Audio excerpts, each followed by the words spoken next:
I'm Evelyn Lee. And I'm Janine Chastain. We're collaborating on curated conversations to explore how the industry of architecture is changing. Together, we'll find ways to create new solutions to current challenges while elevating the value of architects. Welcome to Practice Disrupted.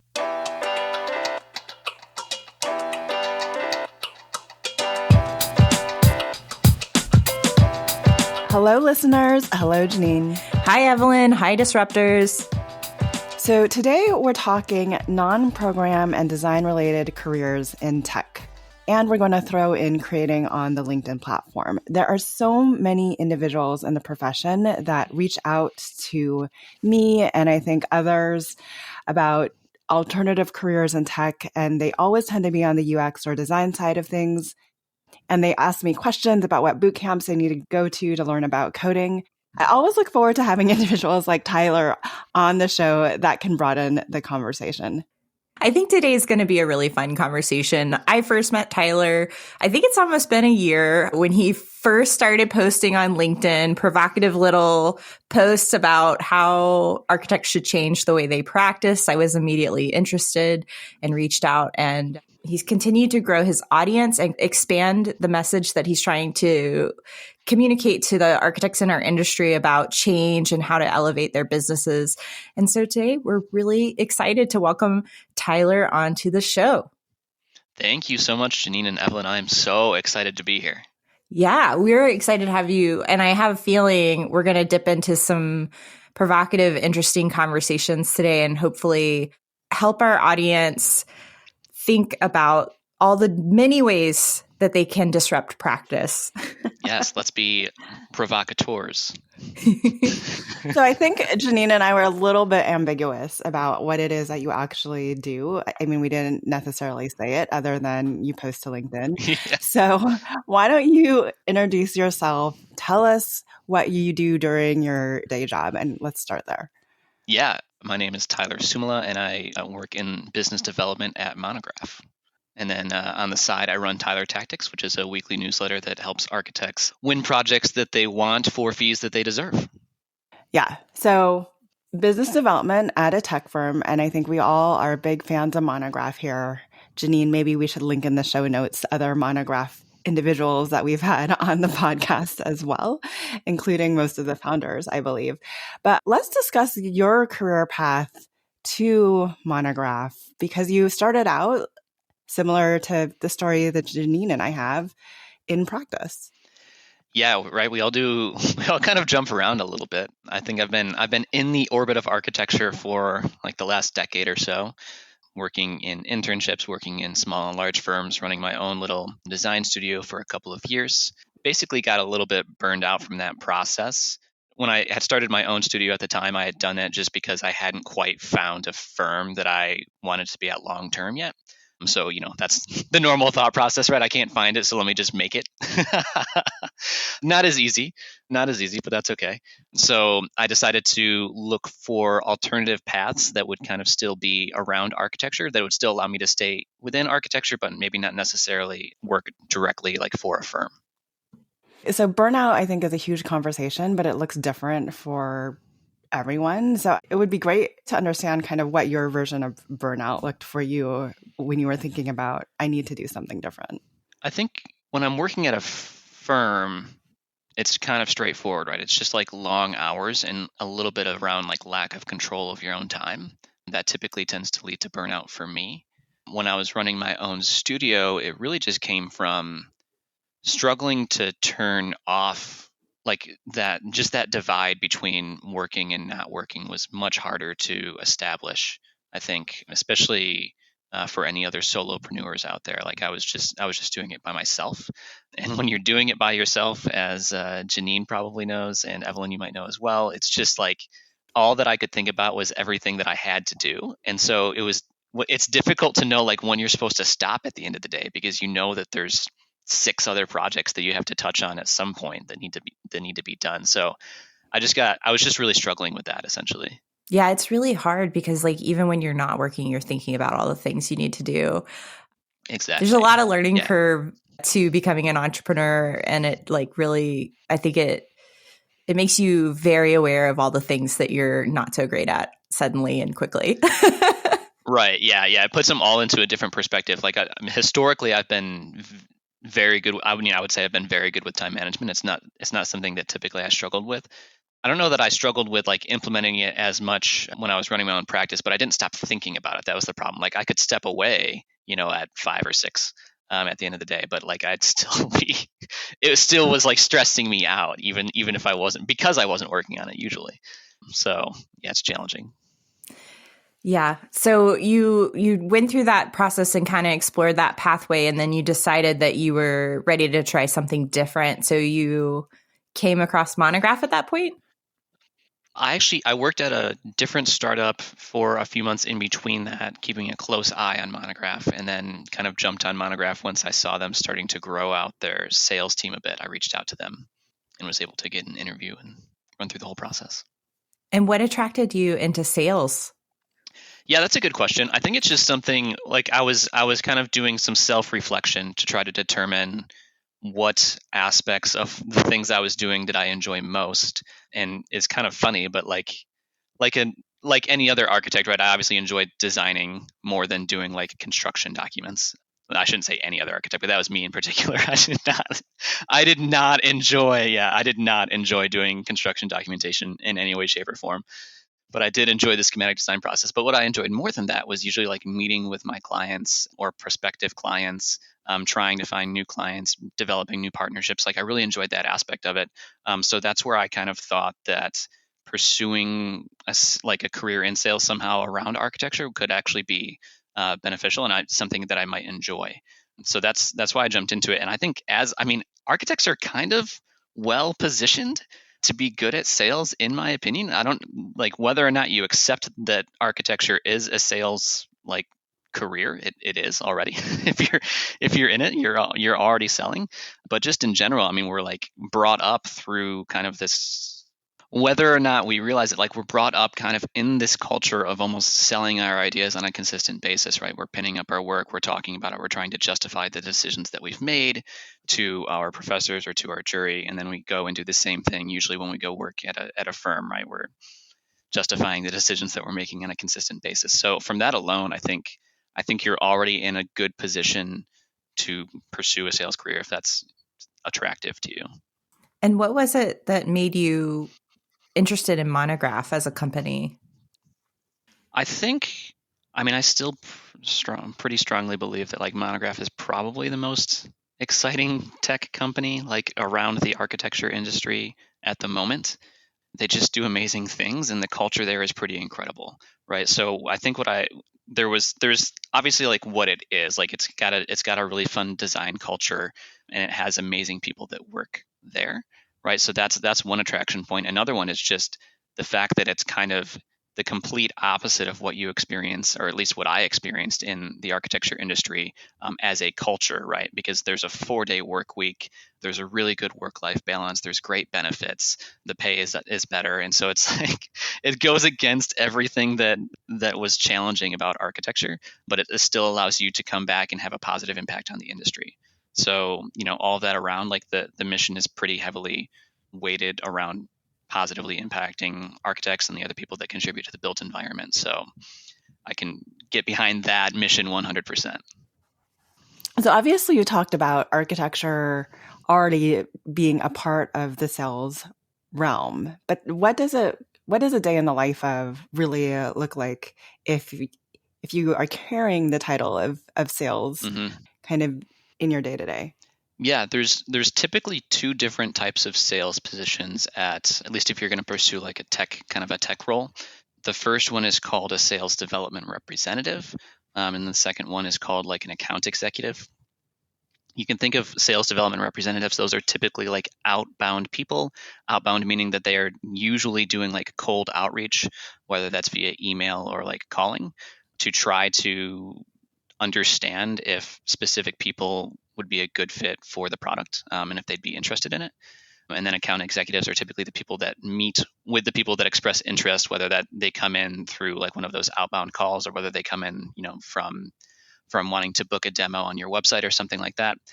that basically like they're kind of like your account manager, right? So they're guiding you through the process of trying to figure out whether or not Monograph or any other product, right, is the right fit for you, and for your firm and can help you. So I actually got to do both those roles. You typically start off in sales development representative, and then you move into account executive. So sales development is kind of what it sounds like, right? It's a lot of pretty much emailing and calling for the majority of the day, trying to develop relationships with specific people. And then account executive is just a ton of meetings. That's what it is.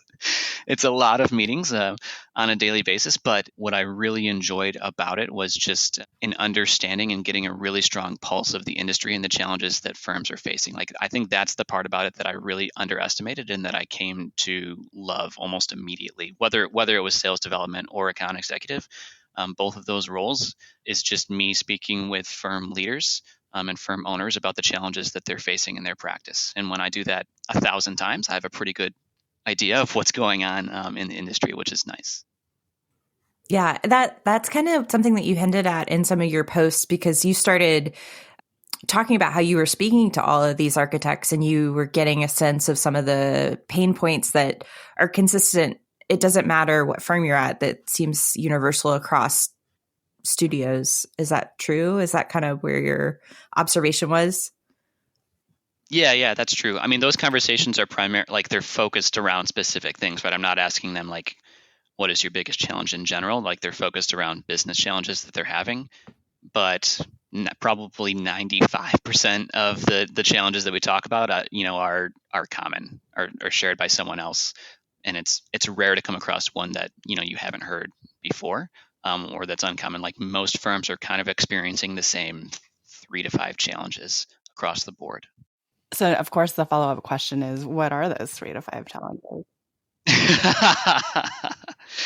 Yeah, I think so. One that's been really popular for probably the last year, hearing a lot, is people not being able to find the talent that they want to bring into their firm, right? So that's a really heavy one. I hear it from almost every single firm leader, right? They're struggling to hire the people that they want, which I think is a little bit of a two-sided battle. I don't think that it's the talent isn't there. I think it's that they don't want to develop the talent, probably. So, right. So there's that. The other one is just like, it's so rare to come across anyone in firm ownership or firm leadership that really feels like they have a stronghold on their business. It's just really uncommon, and that's fair because we're not really taught how to do it. We just get thrown into it, and usually, as you're moving up a firm, if you are working at like a medium or small, actually any size firm, if you're moving up in any way, you're not moving up necessarily because you're good at business. You're moving up because you're good at maybe managing people, or because you're good at design, or you're good at technical aspects. And then you all of a sudden find yourself in like an ownership or a partnership position meant to manage business aspects that you might have any interest in doing, right? Or maybe not even any background or skill to do it. So it's kind of a funny system that tends to develop, like a lot of firms that struggle to have a hold of their finances, to be more proactive about especially how they're like staffing out their team. That's a huge challenge, right? Everyone's kind of struggling with like how in the world do I kind of divide and assign hours across the team. That's a big challenge, as well as just getting an understanding of like, what is the cash flow? Like, when is money coming in? When is it going to be going out? How can I stabilize that so that it's a little bit more reliable? Okay, so just backing up a little bit, because you were talking about obviously pay and benefits and so many other things that make moving out of architecture and into an industry like tech and working for a company like Monograph so beneficial to your own work-life experience. You, through this process, have become a dad. So what was that like for you, and how has Monograph supported you through that? Yeah, well, I think obviously having a 4-day work week is really beneficial. I had my son when I started working at Monograph, and then had my daughter after I started working at Monograph, and so got to take paternity leave during that period. Monograph has an amazing paternity leave model, at least relative to architecture firms, right? So I got 12 weeks of paid leave for paternity leave, which was amazing. to be able to spend that much time with my family and with the kids and kind of divide and conquer. Moving from 1 to 2 is insane for anyone that's done it. Yes. It's not double the work. It's No, exponential. it is. Yeah, it's more like 10 times the work. It surprised us. It surprised us. My daughter's now like 6 months old, right? So we have our son is a little over 2, and she's 6 months, and it's been different to try to adjust to having, I think, 2 kids, and that's with like our kids are, honestly, they're like remarkable. Like I think they've been very generous to us as parents. I mean, it's still just exhausting to be a parent, no matter what. I would just like to, as a fellow parent, I would like to, who has 2 kids that are 22 months apart, which sounds kind of roughly where you're operating at. Same exact. Yeah. So I was totally in the weeds until my youngest hit about 2. And then that's where they really started playing with each other. And I was at we had a parents outing the other night. And, I was kind of reflecting on the fact that my husband and I can actually sleep in a little bit on the weekends because the kids just wake up and play with one another. So that's kind of where we are, and they're 5 exciting. and 7. So you'll get there. Okay. Yeah. That's exciting. Yeah. Everyone always told me that I was in the weeds, and I wanted to know when I will be out of the weeds. So I'm saying around 2 or 3. I appreciate knowing that. You'll start to experience with the some exact same difference. That. Yeah. The nice thing is that they play well together right now, which is really nice. Like our oldest, he's been so understanding of like having a little sister, which has been amazing. And so he has not shown any ill will or jealousy towards her at any time, which has been amazing. Like it's made this process so much easier. He's been very adaptable, and we're actually about to move again, like into a different home. So we're about to test that adaptability one more time, but so far so good. Yeah. So leading up to this conversation, you mentioned how kind of this transition was a bit of a thought to you to reflect on where you were at Monograph and even maybe create some change in terms of your overall trajectory there. So why don't you talk about that? Yeah, the paternity leave was a really interesting moment to kind of reflect upon all of those things you were just talking about, like what's my role at Monograph? What do I enjoy most about what I'm doing? What's most challenging about the things that I was working on? So I spent a lot of time thinking through all of those things and kind of came back like from paternity leave less sure that that full-time sales at least was the right long-term path for me. It's mainly around like a few things, like sales. It's kind of this like you can earn a decent amount of money in sales, usually uncapped depending on where you're at, which is nice. But then what also comes to that, right, is that your pay is directly tied to your performance, which isn't unfair. That's how it should be, but it's also stressful. Myself, even as I was performing well as a salesperson, hitting quota, like averaging more than quota in that role. Really enjoyed it, but it's still like you're restarting every month or every quarter, however long, like whenever that kind of quota repeats itself, and then you kind of have to restart the party. So for me, I kind of like stability, at least on the finance side, right? So I did get to test out sales, and like there's so many parts about it that I loved, but with bringing in another child, having 2 kids now and a wife to support, and supporting the family, I felt like it would be better to be in a position that would provide some more financial stability there, right? So just like more reliable pay that wasn't focused so much on how much I was selling, right? But then also allow me to use all these skills that I've developed just from being more active on LinkedIn, and starting to do a lot more writing, basically a lot more like personal marketing, right? A lot more personal branding. Thoroughly enjoy doing that, which is why I continue to do it on the side. So it turned out to be a need on the Monograph side as well, which worked out well. So I was able to transition into a marketing role. So you've gone through this process of finding where you're at in your career and landed in this new role. What are you most excited about in taking this next step forward? I love learning. I think that's why, that's something that I love so much about architecture too, is that you can never know enough. No matter where, like it's this funny thing where like we all go through and get 1 or 2 degrees, and then we work, and it's still like we arrive at our at our job and then realize we don't know anything again, and then we kind of have to restart. There's that anxiety where you feel like you have to learn how to do things differently now than you did in school.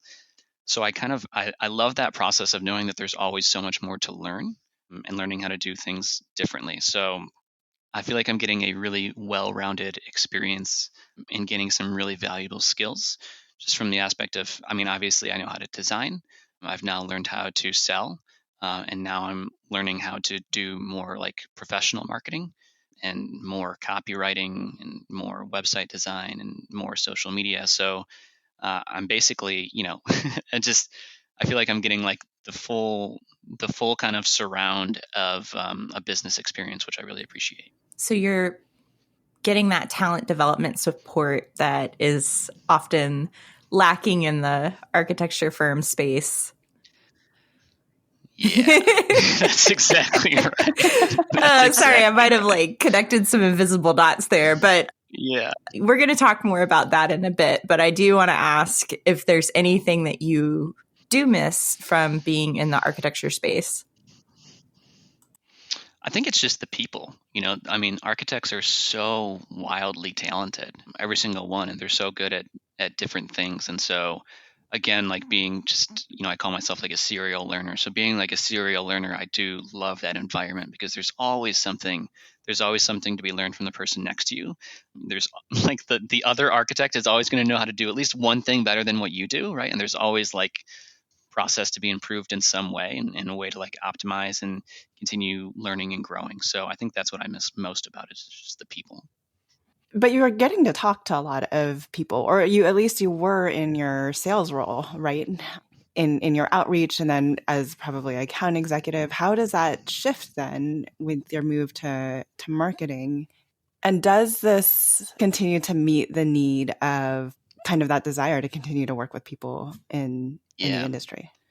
Yeah, I think it's one of these things where I now get to take, I don't know the final count now, but it's like it's healthily over 1,000 conversations with architects and architecture leaders. So I get to take all of that I've learned and make sure that Monograph is speaking well and presenting itself well to those people, like based on those conversations and the challenges and pain points that I know that they have.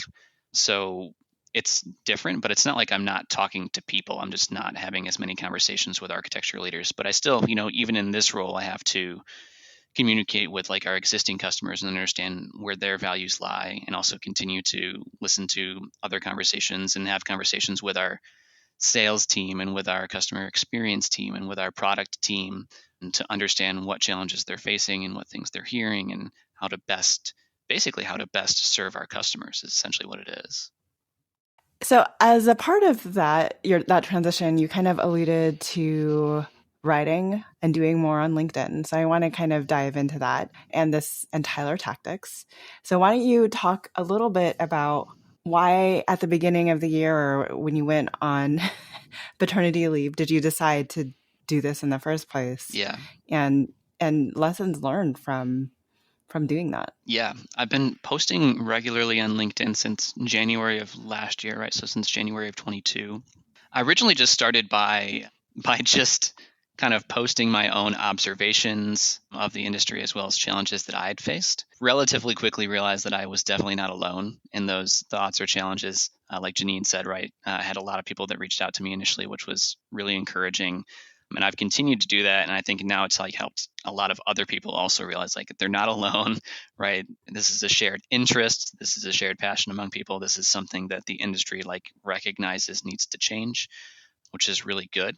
So yeah, when I went on paternity leave, I don't know why I decided to do it like so soon. I think my daughter was like 2 or 3 weeks old. I don't know what goes through your mind. Your child number 2 comes around, you have paternity leave. There's like no extra time, and I just decided why not start a newsletter. I don't know. But the real impetus was just because I knew that there was a need for it, just from posting more often about things that I had learned on the business development side, like in sales. It didn't take me too long to be in a formal sales role to realize how terrible I was at it, like before, when I was running my own practice, that I didn't have any systems in place, that I didn't know how to guide a conversation or how to ask the right questions. So that became pretty clear to me that I didn't know what I was doing. So then I started talking to some of my other friends, right? Because architects are only friends with other architects. So I was talking to my other architecture friends, asking them, especially as like they were all kind of also starting to like start their own practices and do their own, at least, do side projects, things like that, asking them what their experience with that was, realizing that they also had the same experience, like they didn't really know what they were doing. So that was really the impetus to just like, I know that there's a need for it in the industry to talk more about like these business development aspects, to talk more about how you can guide conversations and how you can have better conversations and ask better questions so that you can get better clients, and specifically so that you can increase your own value just by understanding what the client values more. Do you remember any of your early posts? I'm just wondering, like off the top of your mind, if like you could give our listeners an example of something that you might have posted early on. Usually just things around like architects work long hours and they have low pay, right? They experience burnout often, yet they're incredibly talented and extremely valuable and yeah, just skilled in so many different ways. So it's like a weird situation that we find ourselves in the industry, where the architect seems so undervalued, and the profession seems so undervalued, just given the amount of skill. Like I truly do believe that architects, especially like just in their training, like there's almost nothing that they can't probably jump into and offer value in some way. Like we're just taught to creatively solve problems all the time, which is such a valuable skill. And so the fact that we can do that for other industries and other things so easily, but then we struggle to do it within our own industry is it's odd. It is odd. It's odd that we find ourselves in this position. Yeah. And people, that's a really good point. I've definitely seen architects, they will fight for their clients. They will go above and beyond. And then when they like simultaneously neglect their own needs. And what was amazing, I feel like early on, you came out swinging with some of these messages that really caught the attention of many people on LinkedIn in this industry. And I know you've refined your message over time. And we're going to talk about Tyler Tactics, which we recommend everybody to sign up for. But early on in this process, when you started putting that message out there, was there ever any hesitation when you got started, like that you were dipping into an area that might trigger some people? Yeah, I mean, it did. It did, and it still does. It did, and it still does. Yeah, there's a little bit of hesitation, but I think this is one of those things that come with, one, I know that Monograph is supportive of changes in the industry, right? Of like wanting to decrease burnout, right? And wanting to increase pay and wanting to improve business practices. The second one was that I know that I'm not working directly for a firm, right? I'm not working for a firm. So I don't have to worry about an architecture firm getting upset with me because I'm saying that they're not paying their employees enough. So it's like this, it was kind of this like healthy spot to find myself in, where I'm still kind of tangential to the industry and still working directly with architects, but don't have to worry about blowback from being like directly in the industry. So yeah, there was definitely some hesitation initially, I remember, but after a few posts and realizing like this obviously means something, and there's definitely something here. That's kind of like what kept it going, right? I mean, it's the people. It's the people that kept it going. That was the most encouraging part, to see these responses, to understand like, okay, yeah, I wasn't alone in my experience. They're not alone in their experience, and now other people are realizing that like, yeah, this is a shared observation, and this is a shared challenge that we should all get behind in some way. I remember when I worked in practice, raising some of these concerns at various points and getting some really harsh feedback for raising observations. One job in particular, but that's another story for another day. And it made me nervous when I went out on my own and had this idea of wanting to build this business around similar hopes and dreams of changing the industry. And then also Evelyn and I, as we developed the podcast, same thing. I would go through it with her. I'd be like, oh my gosh, can we say this? Are we going to get criticized? And what blowback are we going to experience? But honestly, you're right. Like being outside of being employed by a firm, I feel like I have more people listening to me than I did when I was inside a firm. It's like a strange dynamic that actually gives you more ability and space to say what's on your mind. Mm-hmm. And then the thing that really makes a difference for me is when I have women who come up to me and are so appreciative that we've said something that they've thought, but they never felt like they could say. And that's happened behind closed doors so many times that I know that it matters that I come out swinging and say things sometimes. Yeah, that's awesome. I do love getting messages from people like saying thank you for saying anything about this. Like this is like, this is something that I've been in the industry. Like I've gotten messages just from people like I've been working in the industry for 15 or 20 years and I like average 60 hours a week and I've been doing it for so long and I'm exhausted and it's sad. It's a sad thing that just shouldn't exist. But yeah, it really does come around. I wouldn't still be doing it if it wasn't for like, the community, like the architecture community in general and what they push for. I mean, it's a passionate community that's passionate about bringing positive change, I think. And at its core, I think that's why I stay so, well, I mean, it is. You talked about the people in architecture, and that's kind of why you've still stayed adjacent to the industry. And I feel like that's what continues to drive me too, to stay adjacent to the industry, because there are these very passionate people. We know that they can run their businesses better than they are. Yeah. So they know that. How do we get, they know that. Yeah. So how do we help them make that connection and do things differently? So in addition to just getting the feedback that you have been getting, one, why don't you tell us a little bit about, because we keep saying Tyler Tactics, but why don't you tell us a little bit about the newsletter itself and Tyler Tactics and some of the consulting endeavors that have kind of rolled off of that. Be a little bit more specific about the value that you are actually bringing to the conversation. Yeah, sure. So Tyler Tactics currently is just a weekly newsletter. I put it out every Sunday morning. I've been doing it since September, so it's now been about 6 months, and I'm coming up on 1,200 subscribers, which is really exciting. I call them ambitious architects. I'm coming up on 1,200 ambitious architects that are following along every week. Really thankful for all of them. They're all very engaged. Typical things that I'll talk about. I spend a lot of time talking about how to have better conversations and specifically how to ask better questions. That's probably been like, I don't know, 60 to 70% of those like weekly tactics that I do are usually focused around like how to say something in a different way or how to ask a question differently and how to dive a little bit deeper into the needs of your customer or the needs of your client, I should say. So things like that. I talk about like how to manage your pipeline, the one that's going out this weekend, which won't be out, or which will definitely be out by the time this airs in any capacity, is talking about, how to say no to your client without actually saying the word no.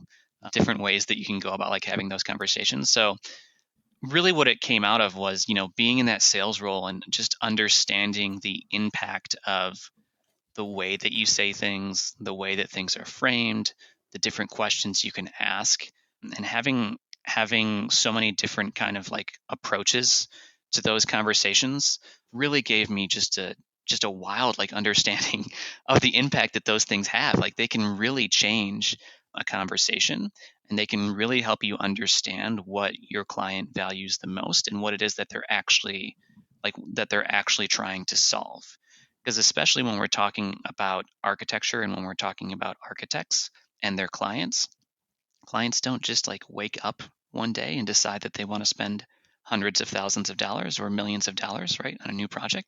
There's something there. There's a frustration, there's a challenge, there's a pain that's led to that decision. And usually we don't actually, you can't discover it by asking those quantitative questions around like, how many units do you want? What's the square footage? Like you're not going to find it.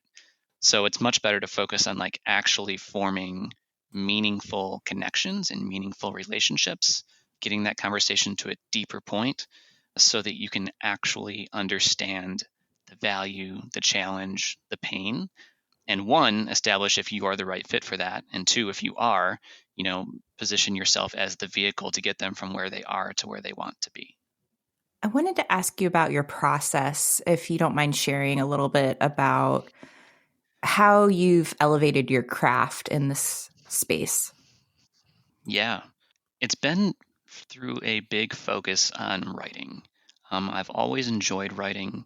I didn't know about copywriting. I didn't know what copywriting was until like a year and a half ago, right? And for those of you that don't know, copywriting is essentially just like, how would you even describe it? I don't know if I can say it shortly, but it's writing that encourages your reader to keep on reading is how I would describe it, right? It's kind of like it's writing for marketing, it's writing for sales, it's writing for attention. It's kind of like all of those things combined. It's writing to get your message read. that's what copywriting is. And so I dove into that a lot, just trying to find, almost following attention, right? You can look on, people write differently on Twitter than they do on LinkedIn, than they do in newsletters, than they do in articles, right? There's kind of different forms of writing that people find themselves attracted to. So I was following attention in the sense that I was looking at other people that were getting attention, understanding how they were writing, how they were formatting things, right? And how they were framing things. And then kind of like usually taking that back and framing it some way like in an architectural capacity, right? Because there's just not that many. We're part of a small community here of like creators in architecture that write about these challenges on a consistent basis. So I've always found value from looking outside of the industry and then coming in. And so from doing that, like there's, obviously learning different formats, different words and things that you can use to get a little bit more attention on your post or to keep people reading. What's also coming out of that is like different frameworks around doing writing that kind of hold people's attention. So one that I use almost every single week in my newsletter, for anyone that's in my newsletter or follows, it's called PAS. It's called like PASS, which is a form of copywriting where you start off by explaining what the problem is. You agitate that problem, right, by like giving specific examples or talking about like a specific experience that you've had or that someone has had, and then you present the solution to that. I've actually broken down.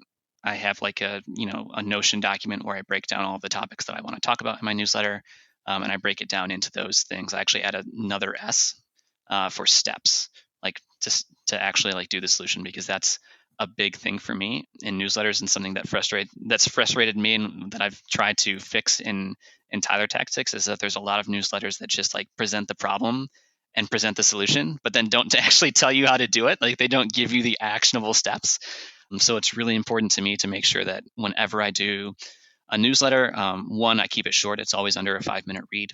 But two, that I actually provide actionable steps that if you were to go out and have a conversation with a client on Monday, you'd know how to do it. You'd know how to do it differently. What's interesting to me is like you took this very analytical approach, even I think to learning how to post better on LinkedIn, which I feel like most people wouldn't even think about researching like how I can make more meaningful posts on LinkedIn and where to follow that. So I feel like everything is an educational opportunity. And I'm scrolling through LinkedIn right now and all I see is architects posting pretty pictures of their project, like their final projects. And I was like, Yeah. there's so much more that you can talk about. Yeah, we tend to post things that will attract other architects and not necessarily attract other clients. That's the true downfall. That's a big thing we do. It's a big thing we do. It's a big thing that websites do, right? Like, is your website actually to help you attract other clients, or is it to help you impress other architects? Right. And then speaking even of your pipeline, like, is Yeah. it talking at all about your firm culture to attract the right talent? Exactly. So Exactly. I did want to come back to that because we kind of teased that up in the beginning of the conversation on talent development. So can you share some Tyler tactics with our audience about talent development? Around talent development? I don't know if I've had a Tyler tactic around talent development. I've definitely written a couple of posts about it.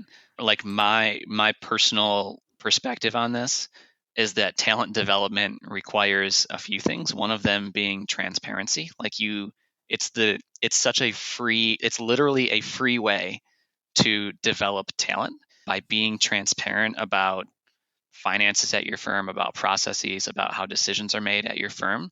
If you do that, and if you're transparent about it, then just via osmosis, the people that are actually that actually like care about that, the talent that actually cares about that, is going to understand and learn how those decisions are made or how these processes work.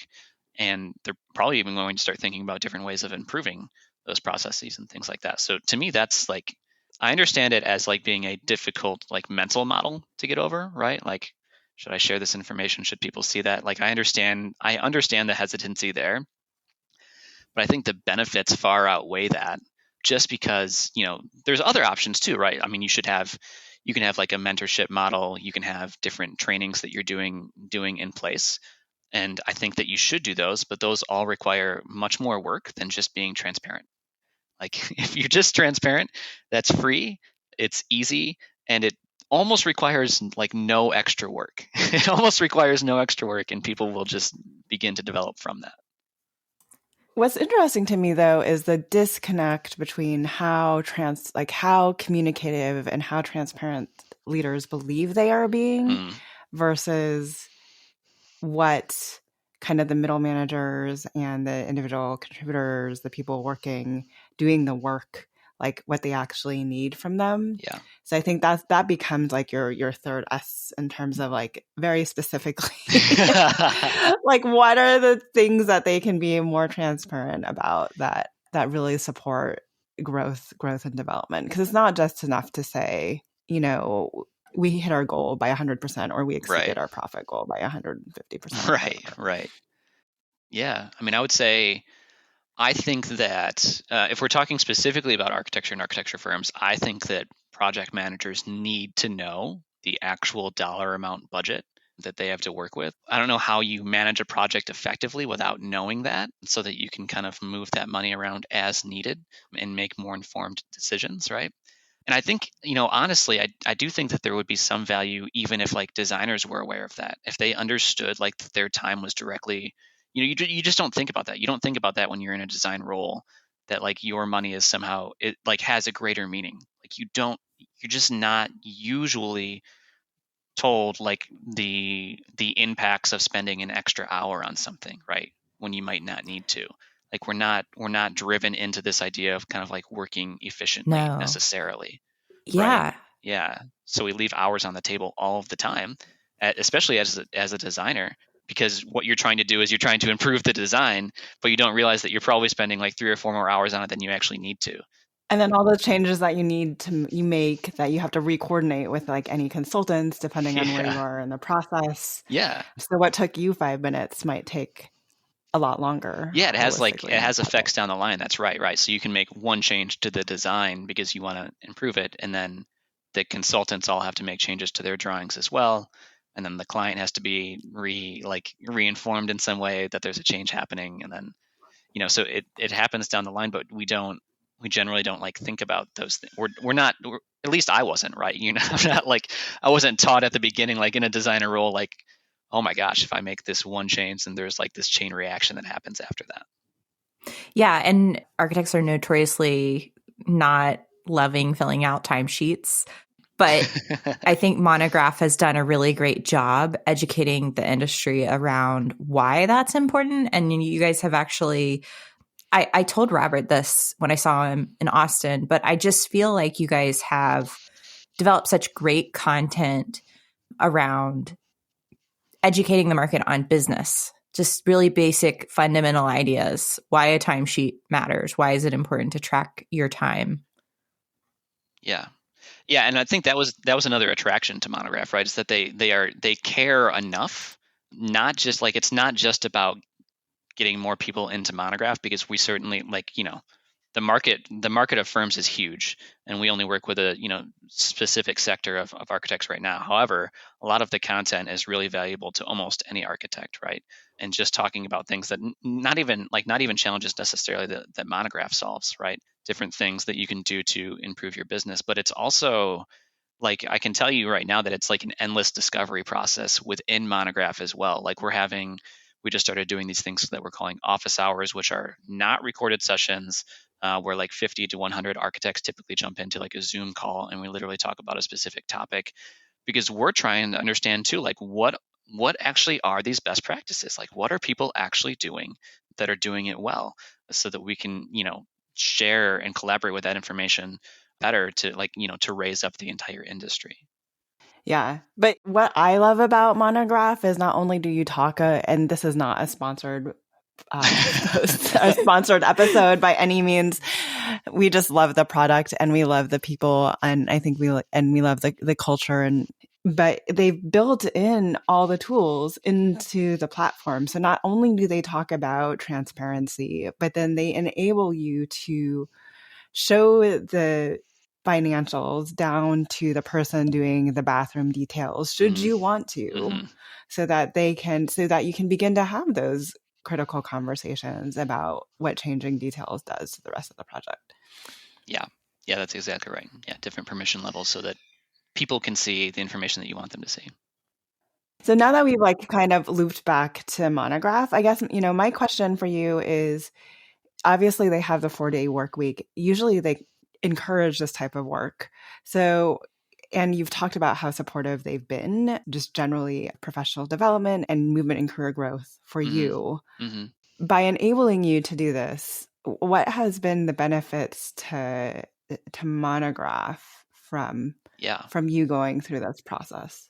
I mean, I think it's mutually beneficial, right? So we didn't even talk about this, but one of the reasons that I felt empowered to post on LinkedIn to begin with was because they had paid for a course for me to take that was like around LinkedIn content creation, essentially, right? So I took that course and like immediately began implementing it, right? So that was the thing that empowered me to begin posting on LinkedIn. Right. Obviously, as I grow my audience, it's heavily architecture focused, and even start Tyler Tactics, where people jump onto a newsletter and know that I work at Monograph. People jump onto my profile. The 15,000 followers jump onto my profile and know that I work at Monograph. Right. It's a mutually beneficial relationship. The growth of my own personal brand obviously reflects, hopefully positively, on Monograph. Right. And just in terms of being a voice and hopefully some kind of like thought leader in the industry, right, that Monograph can look at and say, yeah, he works here as well, along with like so many other talented and passionate people here that are really focused on this mission of improving the way that the people that control our built environment run their business. Yeah.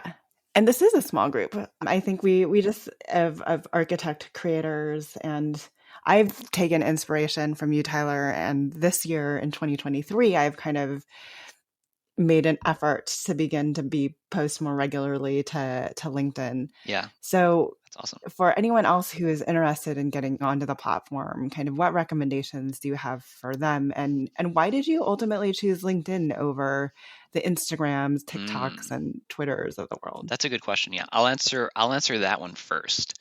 The reason I chose LinkedIn is because I'm not a social. It's kind of funny. I'm not like a social media fan. I'm not a huge fan of it. I haven't been on Facebook in like 5 years. I post on Instagram like twice a year. Like I basically, I never post on Instagram. Twitter just seems like it's so hard to, like, I just don't have enough thoughts in the day to post regularly on Twitter for the people that do that. So what I appreciate about LinkedIn is that it's more of a professional setting, right? So people aren't jumping on to see like what I'm having for lunch or what's happening in my life necessarily. They're looking for information to become better in their profession, right? They want to become better in their business or better in their profession. They want to improve or upskill in some way. Like that's generally, I think that's the benefit of posting on LinkedIn, because that's why people are there. They're there to network, right? They're there to communicate with other professionals in some way, and to continue improving. So I think that's a huge benefit of LinkedIn, like over others. It's just not as, it's just not as like muddy, would probably be the way to say it, right? It's a little bit cleaner, which I really appreciated. So that's what made it easier for me, and that's why I ultimately landed on LinkedIn. It's kind of like an untapped resource for anyone, right? It's a great starting point for that reason, because the barrier of entry is super low. So that's what's good about it. Yeah. So it's a low barrier of entry. Like, I mean, I started with less than 1,000 followers a little over a year ago. and I'm up to 15,000. So it's not, it's plenty possible to to grow in a short period of time on the platform. If you're looking to do it, I think there's 3 things you can do. The first one is to find creators that you appreciate and that happen to capture your attention on a regular basis. The second thing would then be to obviously like to kind of study them, to get a sense for how they're formatting things, why people are attracted to them, why you're attracted to them and to the content that they're posting. Like, why is it helpful? How is it helpful? And usually do that, like I would do that through like a copywriting framework. I, Google copywriting. There's a ton of newsletters around it. There's a ton of people that tweet about it. There's a ton of people on LinkedIn that post about it. Just having even a base level understanding of copywriting can make a huge impact, I think, on the reach that you get on your posts. And then the third thing is just to start posting. And that's the thing that most people don't do, right? You hesitate because you're afraid of how people are going to respond. It's okay. I have posts that get like 5 likes. It's, I have 15,000 followers and still have posts that get like absolutely nothing, right? So it happens. But the difference is that I've now posted like 500 times, right? So I know that if one doesn't work, then there's another one that might be more beneficial or more helpful for people. But you have to start to get there, and you have to be able to kind of like look back and understand what's working and what's not working and what people care about and what they don't care.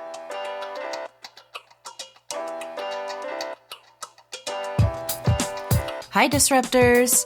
If you like the content from today's show, you can find all of our past episodes over on practiceofarchitecture.com/podcast. Be a part of the conversation by joining us, our speakers, and others in the community at practiceofarchitecture.com/community. Our social media handle is Practice of Arch.